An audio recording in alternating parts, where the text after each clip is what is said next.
नमस्कार, आप देख रहे हैं IBC 24। मैं हूं आपके साथ राहुल सिन्हा। दिन भर के अपडेट खबरों के बुलेटिन न्यूज राउंड अप में आपका स्वागत है। खबरों को देखेंगे विस्तार से। केंद्रीय स्वास्थ्य और परिवार कल्याण मंत्रालय ने टीकाकरण को लेकर नई गाइडलाइन तय की है, जिसे सभी राज्यों को भेजा गया है। नेशनल एक्सपर्ट ग्रुप के सुझाव के मुताबिक अब पॉजिटिव पाए जाने के 3 महीने बाद ही किसी को टीका लग सकेगा।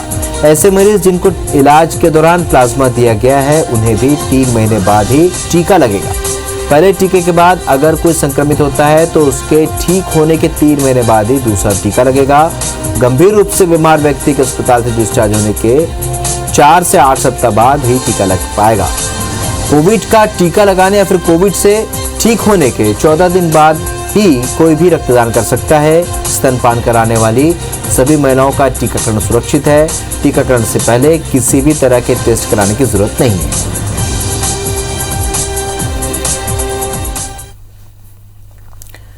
एटीन प्लस वैक्सीनेशन मामले में सरकार की ओर से हाईकोर्ट में पेश किए गए शपथ पत्र पर हाईकोर्ट ने कड़ी नाराजगी जताते हुए राज्य सरकार को शुक्रवार तक दोबारा शपथ पत्र प्रस्तुत करने का आदेश दिया है। छत्तीसगढ़ सरकार ने हाईकोर्ट में जो शपथ पत्र पेश किया, उसमें सरकार की ओर से कहा गया है कि उन्होंने टीकाकरण अभियान में कभी भी वर्गीकरण नहीं किया और इस पर कोर्ट ने नाराजगी जताते हुए कहा कि राज्य सरकार हमें गुमराह करने की कोशिश न करे।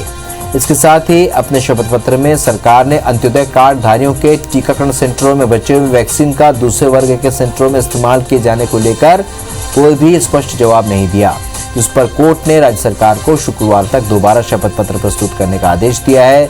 आज असिस्टेंट प्रोफेसर के नाम पर सरकार की ओर से शपथ पत्र हाईकोर्ट में पेश किया गया, जिस पर हाईकोर्ट ने राज्य सरकार को फटकार लगाते हुए कहा कि टीकाकरण जैसे गंभीर मामले में सरकार असिस्टेंट प्रोफेसर के बजाय अपने किसी जिम्मेदार अधिकारी के नाम पर शपथ पत्र अगली सुनवाई में पेश करे।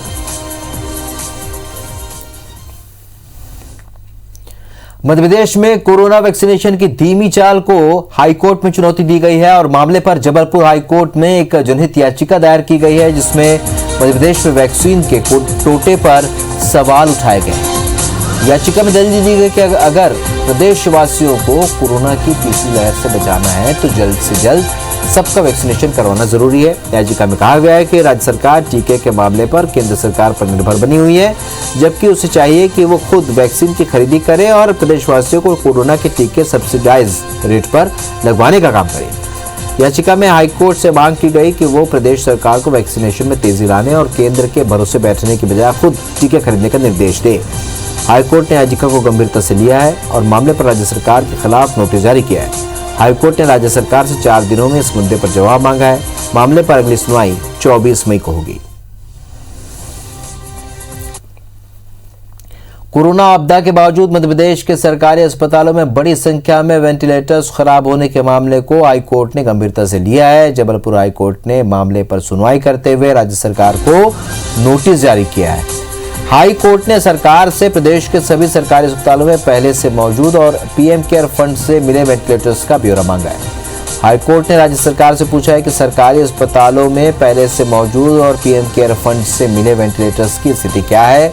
दरअसल हाई कोर्ट की ओर से नियुक्त किए गए कोर्ट मित्र वरिष्ठ अधिवक्ता नमन नागरथ ने आवेदन पेश करते हुए संख्या में वेंटिलेटर्स की खराबी का मुद्दा उठाया था। आवेदन में कहा गया था कि सरकार ने शहडोल में ऑक्सीजन की कमी से एक भी मौत न होने की बात कही है, लेकिन जब शहडोल मेडिकल कॉलेज में एक ही दिन में कोरोना के 16 मरीजों की मौत हुई थी तो वहां 24 वेंटिलेटर्स बंद पड़े हुए थे या खराब थे। मामले की अगली सुनवाई 24 मई को।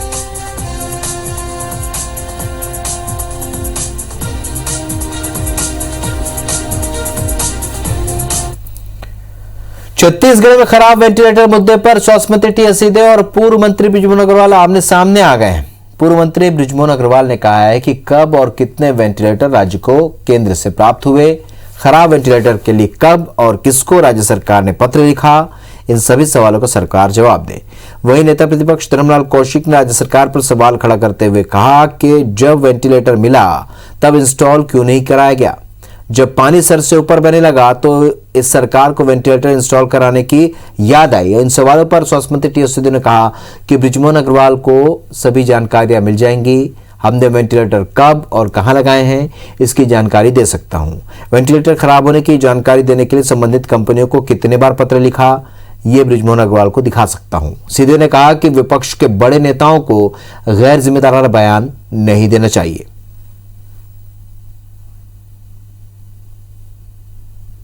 चल में जब वेंटिलेटर केंद्र सरकार से इनको मिलने के बाद में उसको इंस्टॉल कराना था, इन्होंने इंस्टॉल कराया नहीं, ना खोल के उन्होंने देखा, वो ऐसा ही पड़ा रहा। यहाँ आने के बाद में जिस कंपनी ने उसको सप्लाई किया, सप्लाई करने के बाद में आखिर खोल के देखने के बाद में उन्होंने किया क्यों नहीं उसको? ये दस्तावेज है मेरे पास में, this print official party file. ये कांग्रेस पार्टी ने ये दस्तावेज है जिसमें कांग्रेस पार्टी के पंजे का निशान भी लगा हुआ है, इनकी रिसर्च विंग का नाम लिखा हुआ है। बृजमोहन जी जो चाहेंगे सारी जानकारियां मिल जाएंगी। उनके स्टेटमेंट आए कि तैनाती नहीं किए गए, तो यानी कम से कम ये सीनियर लीडर्स हैं, प्रदेश के लोगों से जुड़े हुए एक विचारधारा का प्रतिनिधित्व करते हैं। इतनी जिम्मेदारी तो रखनी चाहिए कि सही तथ्य लेने। वेंटिलेटर आए तो तैनात किए गए कि नहीं, हमने गोडाउन में बंद करके रखे, तो ऐसा नहीं कहना चाहिए। छत्तीसगढ़ में आज 5,680 कोरोना मरीज मिले हैं और पिछले 24 घंटे में 146 मरीजों की मौत हुई है और अब तक 9,31,211 संक्रमित पाए गए। अब तक 12,182 मरीजों की कुल मौत हो चुकी है और छत्तीसगढ़ में आज 9,448 मरीज डिस्चार्ज हुए हैं और अब तक 8,33,161 मरीज स्वस्थ हो चुके हैं। रायगढ़ में सबसे ज्यादा 441 कोरोना पॉजिटिव मिले हैं, रायपुर में 309 नए संक्रमित मिले हैं, बिलासपुर में 304 मरीज पाए गए हैं। छत्तीसगढ़ में एक्टिव मरीजों की संख्या इस वक्त 85,000 से ज्यादा है।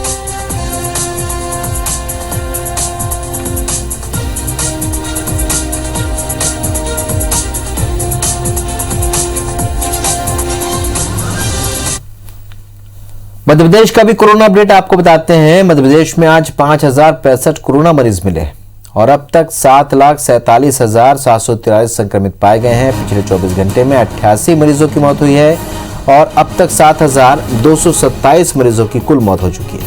मध्य प्रदेश में आज 10,337 मरीज डिस्चार्ज किए गए हैं और अब तक 6,62,949 मरीज स्वस्थ हुए हैं। एक्टिव मरीजों की संख्या इस वक्त 77,607।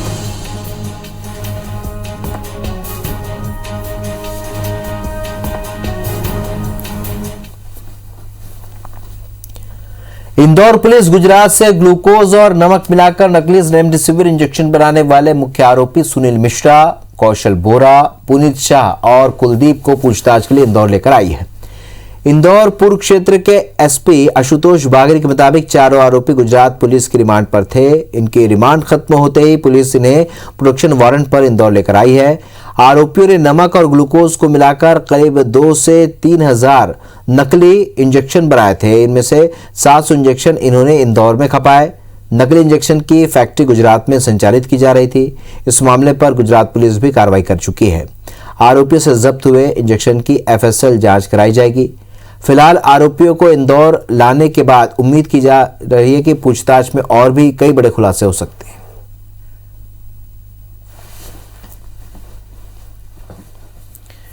इधर जबलपुर और सूरत में नकली रेमडेसिविर इंजेक्शनों के कनेक्शन छत्तीसगढ़ से जुड़ने की खबर दिखाने के बाद रायपुर पुलिस ने भी जांच तेज कर दी है। सूरत की आदिनाथ डिस्पोजल से 200 इंजेक्शन मंगवाने वाली रायपुर की डायमंड एजेंसी के संचालक पंकज जैन को बुलवाकर पूछताछ कर सकती है। आइब्स 24 की खबर दिखाए जाने के बाद हरकत में आए ड्रग और पुलिस विभाग ने एजेंसी संचालक से ऑर्डर और भुगतान के दस्तावेज मंगाए हैं।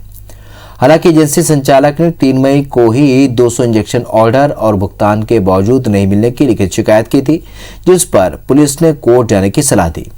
पुलिस अभी अपने स्तर पर इस बात की जांच में जुटी है कि कोई और दवा एजेंसी तो सूरत की इस आदिनाथ डिस्पोजल को ऑर्डर नहीं किया है। साथ ही जल्द ही डायमंड एजेंसी के संचालक से भी पूछताछ हो सकती है। गौरतलब है कि जबलपुर में गिरफ्तार आरोपी सरबजीत सिंह मोखा से पूछताछ के बाद कई बड़े खुलासे में छत्तीसगढ़ से भी कनेक्शन की बात सामने आई थी। मीडिया के माध्यम से ही हमको जानकारी उसमें मिली थी और उसमें हमने अपनी जांच शुरू की है। इसमें संबंधित लोगों से पूछताछ भी की जा रही है। अभी तक जबलपुर पुलिस से या इस तरह की कोई अधिकृत जानकारी हालांकि नहीं मिली है, फिर भी हमने इसमें जांच शुरू कर दी है और हमारी टीम जांच कर रही है। जिनको भी आवश्यकता होगी सभी से पूछताछ किया जाएगा और इसको हम तस्दीक कर रहे हैं। कोरोना मरीजों को इलाज के दौरान दी जाने वाली कई दवाओं को लेकर गंभीर सवाल खड़े होने लगे हैं, क्योंकि कोरोना से ठीक हो रहे मरीजों में जिस तेजी से ब्लैक फंगस के मामले सामने आ रहे हैं, उसके लिए बड़ी वजह इन दवाओं में बेजा इस्तेमाल को माना जा रहा है। राजधानी के डॉक्टर मान रहे हैं कि स्टेरॉइड के अधिक इस्तेमाल और रेमडेसिविर और टॉसिलिजुमेब जैसी दवाओं के धड़ल्ले से इस्तेमाल से मरीजों के शरीर में रोग प्रतिरोधक क्षमता उसने कम कर दी और ऐसे लोग अब बड़ी संख्या में ब्लैक फंगस की चपेट में आ रहे हैं। खासतौर पर ब्लड शुगर, किडनी और हार्ट से बीमार कोरोना मरीजों में इन दवाओं के इस्तेमाल ने ब्लैक फंगस के खतरे बढ़ा दिए हैं। डॉक्टर ये भी कह रहे हैं कि आइवरमेक्टिन और डॉक्सीसाइक्लिन जैसी दवाओं के इस्तेमाल से भी लोगों में फंगस के खतरे बढ़े हैं, क्योंकि इन एंटीबायोटिक दवाओं के चलते शरीर में मौजूद अच्छे बैक्टीरिया खत्म हो गए। इन फंगस संक्रमण को रोकते थे। इसकी कमी ने भी लोगों में फंगस संक्रमण के खतरे को बढ़ाया है। अब ये तमाम डॉक्टर कोरोना इलाज के लिए दवाओं के सख्त प्रोटोकॉल को मानने पर भी जोर दे रहे हैं।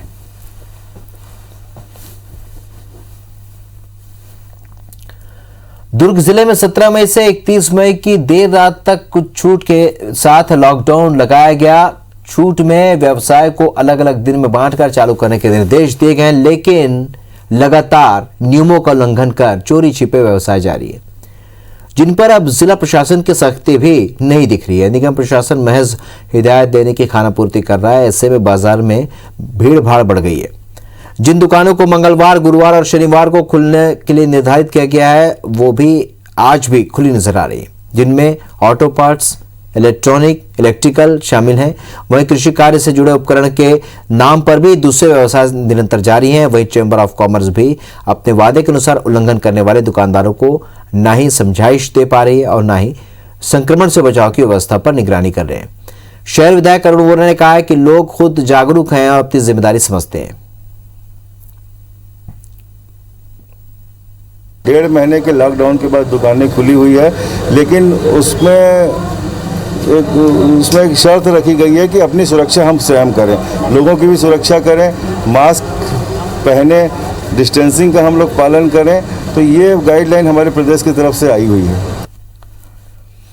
मध्य प्रदेश के मुख्यमंत्री शिवराज सिंह चौहान आज रोज की तरह प्रदेश की कोरोना की स्थिति और व्यवस्था की उन्होंने समीक्षा की और आज भी सीएम शिवराज ने वर्चुअल समीक्षा बैठक की, जिसमें उन्होंने कहा कि प्रदेश में कोरोना संक्रमण तेजी से कम हो रहा है। ज्यादातर जिलों में साप्ताहिक पॉजिटिविटी दर 10% से कम रह गई है। नए प्रकरण भी लगातार कम होते जा रहे हैं। बड़ी संख्या में मरीज स्वस्थ हो रहे हैं। अब कोरोना को समाप्त करने के लिए एरिया स्पेसिफिक रणनीति बनाई जाए। 31 मई तक प्रदेश में कोरोना संक्रमण को समाप्त करने के पूरे प्रयास किए जाएं, जिससे जनजीवन को धीरे धीरे सामान्य बनाया जा सके। मुख्यमंत्री ने कहा कि प्रदेश में रोग से निरोग कार्यक्रम चलाया जा रहा है। 21 मई को श्री श्री रविशंकर और Swami Ramdev home isolation Covid care centres में रह रहे कोरोना मरीजों को वर्चुअल माध्यम से संबोधित करेंगे। मुख्यमंत्री ने बुंदेलखंड मेडिकल कॉलेज की व्यवस्थाओं को तो चुस्त दुरुस्त करने के निर्देश दिए।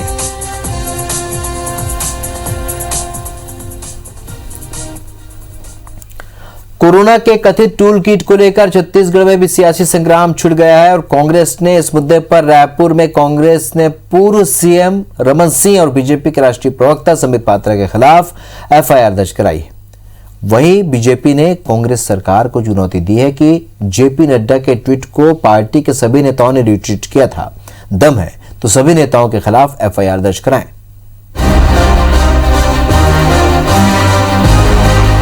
कोरोना के कथित टूलकिट मामले में छत्तीसगढ़ के पूर्व सीएम रमन सिंह और बीजेपी के राष्ट्रीय प्रवक्ता संबित पात्रा के खिलाफ रायपुर के सिविल लाइन थाने में एफआईआर दर्ज की गई है। पुलिस ने जमानती और गैर जमानती धाराओं के तहत अपराध दर्ज किया है। इस मुद्दे पर रायपुर में एनएसयूआई, यूथ कांग्रेस और रायपुर कांग्रेस कमेटी ने पुलिस को ज्ञापन देकर कार्रवाई की मांग की थी। वहीं पूरे प्रदेश में कांग्रेस ने बीजेपी के राष्ट्रीय अध्यक्ष जेपी नड्डा समेत पार्टी के वरिष्ठ नेताओं के खिलाफ एफआईआर दर्ज कराने की मांग के संबंध में पुलिस अधिकारियों को ज्ञापन सौंपा है।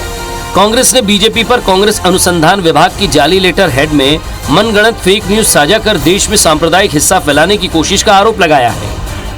ऑक्सीजन से लेकर के गंगा तक की लाशों को अपनी आंखों से देखा और उस व्यवस्था में माननीय प्रधानमंत्री जी की जो लोकप्रियता थी उसमें काफी गिरावट आई। भारतीय युवा कांग्रेस को जिस तरीके से बदनाम करने का काम संबित पात्रा और उनके गुर्गों द्वारा किया गया, उसके खिलाफ हम लोग पूरे देश में आवाज उठा रहे हैं और उसी को लेकर के हम लोगों ने आज यहाँ पर FIR दर्ज कराने का काम किया है। पूर्व मुख्यमंत्री माननीय रमन सिंह जी और राष्ट्रीय प्रवक्ता संबित पात्रा, इन लोगों ने अपने ट्विटर हैंडल पे एक टूल किट प्रसारित किया था। तो कांग्रेस ने पार्टी ने अपने आवेदन पर से इसे फेक करार दिया है, मुकदमा दर्ज किया है।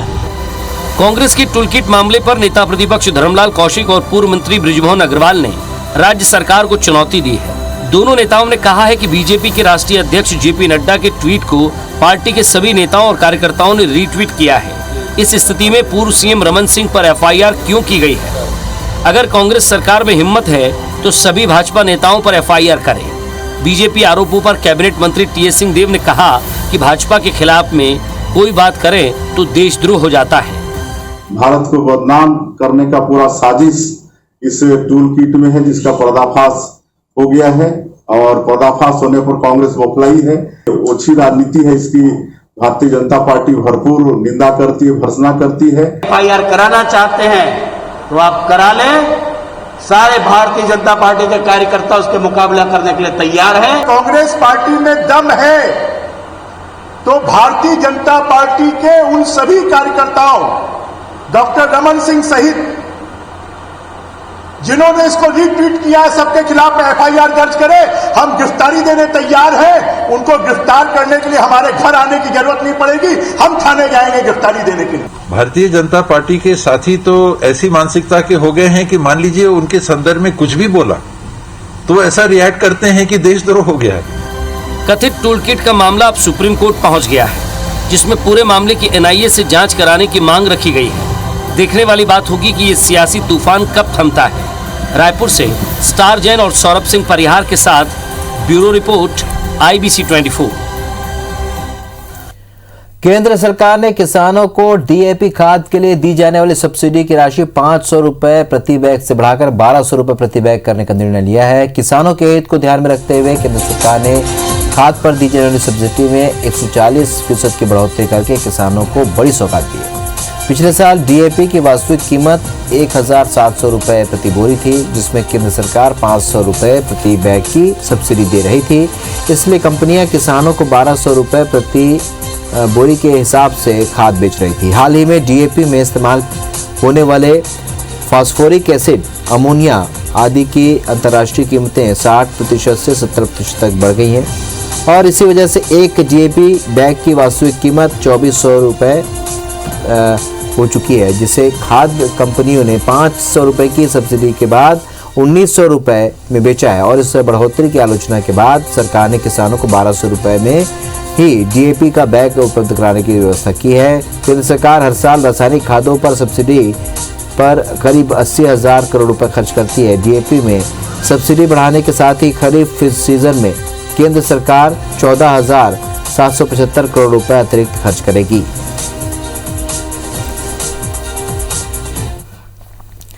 प्रधानमंत्री नरेंद्र मोदी गुरुवार को सुबह 11 बजे कोरोना नियंत्रण के लिए 10 राज्यों के 54 कलेक्टर से चर्चा करेंगे, जिनमें छत्तीसगढ़ के 6 कलेक्टर भी शामिल हैं। प्रधानमंत्री इन कलेक्टरों से उनके जिलों में कोरोना संक्रमण की दर को और की रोकथाम को लेकर चर्चा करेंगे। पीएम मोदी बलौदाबाजार, भाटापारा, रायगढ़, जांजगीर चांपा, कोरबा, बिलासपुर और सूरजपुर जिले के कलेक्टरों से वीडियो कॉन्फ्रेंसिंग के माध्यम से सीधे चर्चा करेंगे। इस बैठक से पहले मुख्य सचिव अमिताभ जैन ने इन जिलों के कलेक्टरों से उनके जिलों में कोरोना संक्रमण से बचाव और नियंत्रण के लिए किए जा रहे कामों को लेकर सभी अन्य जानकारियां तैयार करने के निर्देश दिए थे।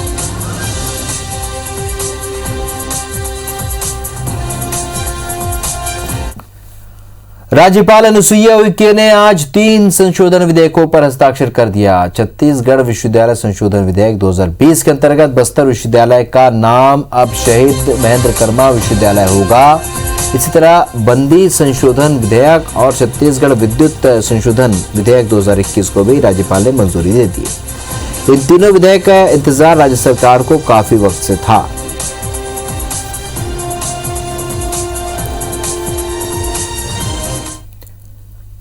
इधर मध्य प्रदेश के पूर्व मुख्यमंत्री दिग्विजय सिंह ने सीएम शिवराज सिंह चौहान को पत्र लिखा है, जिसमें उन्होंने कहा है कि किसानों के पास फसल के लिए अपने खेतों को तैयार करने और खाद बीज की व्यवस्था के लिए महज 1 महीने का वक्त ही बचा है। ऐसे में रासायनिक उर्वरक को सहकारी समितियों के जरिए सीधे किसानों के घर तक पहुंचाने के लिए व्यवस्था की जानी चाहिए। आपको बता दें कि मध्य प्रदेश में फरवरी 2021 में खाद की एक बोरी 1200 रुपए में बिक रही थी, जिसकी कीमत मई महीने में अचानक 1900 रुपए हो गई। कई कंपनियों ने इस कीमत पर भी खाद की आपूर्ति से हाथ खड़े कर दिए। हालांकि कंपनियों से सरकार ने कम कीमत के दौरान ही 1 लाख टन डीएपी और 10,000 टन एनपीके खरीद लिया था, जबकि जरूरत 10 लाख टन से ज्यादा की।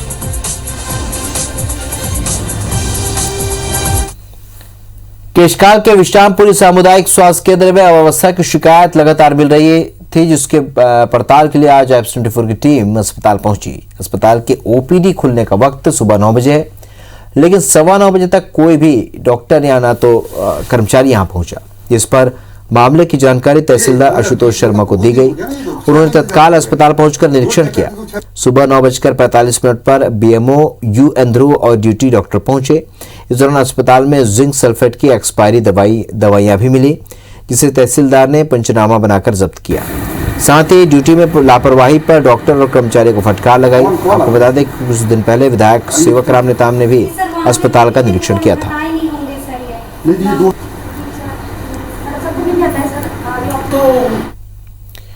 इंदौर के एमवा अस्पताल में नवजात शिशु के पैर और अंगूठे को चूहे के कुतरे लेने के मामले में प्रबंधन ने कार्रवाई की है। मामले में पीडियाट्रिक्स यूनिट की नर्स ज्योति पॉल को सस्पेंड कर दिया गया है। अधीक्षक डॉक्टर PS ठाकुर ने HLA कंपनी के 2 कर्मचारियों अभिषेक मालवीय और ज्योति पलासिया को भी निलंबित कर कंपनी पर 1 लाख रुपए का जुर्माना लगाया है।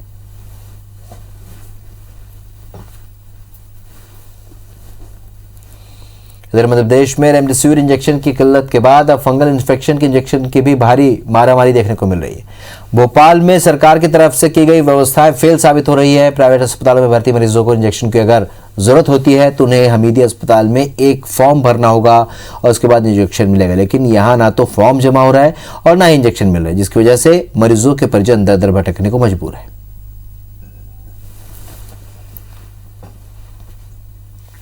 भिंड में नाबालिग लड़की के साथ हुई गैंगरेप की घटना के बाद आज परिजनों ने जिला अस्पताल में जमकर हंगामा किया। परिजनों ने पुलिस पर पूछताछ के दौरान परेशान करने का आरोप लगाया, साथ ही आरोपियों को छिपाने के आरोप भी लगाए। दरअसल मुड़िया खेड़ा की रहने वाली नाबालिग लड़की 15 मई की सुबह मोहल्ले में किराने की दुकान पर सामान लेने के लिए गई थी। तभी रास्ते से 3 बदमाशों ने उसे अगवा कर लिया था। वहीं आरोपियों ने 20 घंटे बाद लड़की को छोड़ दिया। घर वापस लौटने के बाद लड़की ने आपबीती सुनाई। बाद में मेडिकल के बाद पुलिस ने उसे घटनास्थल लेकर पहुंची।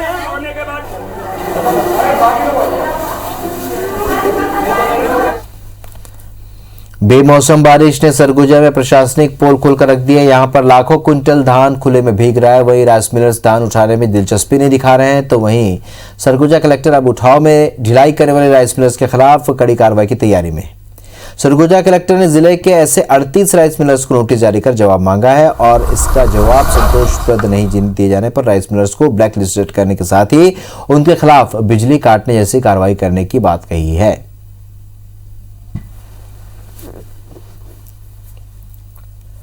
कोरोना काल में शादी करना राजगढ़ के एक परिवार को महंगा पड़ गया। यहां एक परिवार की खुशियां मातम में बदल गई। अपनी ही शादी में कोरोना का शिकार हुए 25 साल के युवक ने भोपाल में दम तोड़ दिया। पचोर निवासी अजय शर्मा का विवाह सीहोर में 25 अप्रैल को हुआ। 4 दिन बाद उसकी रिपोर्ट 29 अप्रैल को पॉजिटिव आई। घर के अन्य सदस्यों में एक महिला भी पॉजिटिव मिली। अजय को इलाज के लिए भोपाल ले जाया गया, जहां हफ्ते भर वेंटिलेटर पर रहने के बाद अजय ने दम तोड़ दिया। हालांकि युवक की शादी कोविड प्रोटोकॉल से एक मंदिर में सीमित लोगों की मौजूदगी में हुई थी।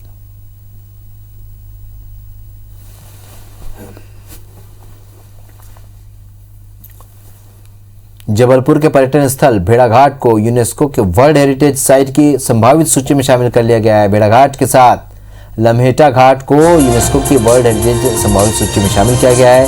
भेड़ाघाट लम्हेटा घाट के साथ जो मध्य प्रदेश के सतपुड़ा टाइगर रिजर्व को भी यूनेस्को की वर्ल्ड हेरिटेज साइट सूची में शामिल किया गया है। केंद्रीय पर्यटन मंत्री प्रहलाद पटेल ने ट्वीट कर इसकी जानकारी दी। केंद्रीय मंत्री प्रहलाद पटेल ने भेड़ाघाट और सतपुड़ा टाइगर रिजर्व को यूनेस्को वर्ल्ड हेरिटेज साइट सूची में शामिल होने को मध्य प्रदेश के लिए बड़े गौरव की बात कही।